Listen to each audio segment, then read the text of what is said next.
What's up? Hello everybody! Ngayon at pabalik na naman ako sa aking lungga at i-update ko kayo sa kaganapan sa bahay ni Kuya.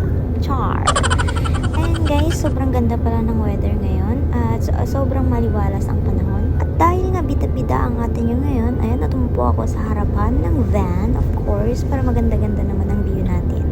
At makalipas nga ng 1 oras at 7 minuto ay nakarating na nga ako dito sa Carig, Tuguegarao City. At ayan nga, sumakay na din ako ng tricycle para papunta na sa bahay ni Kuya.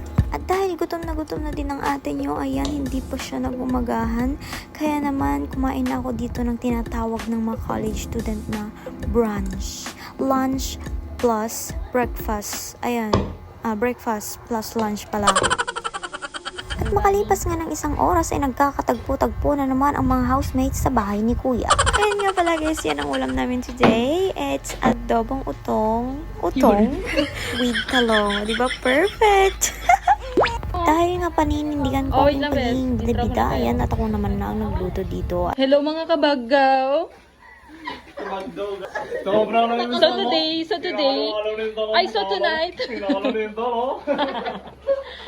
So tonight, magluluto si kabagaw ng rabong. Ay, Miss Bagaw siya? Ay, perfect. Go. Paano lutuin ang rabong, Miss Bagaw?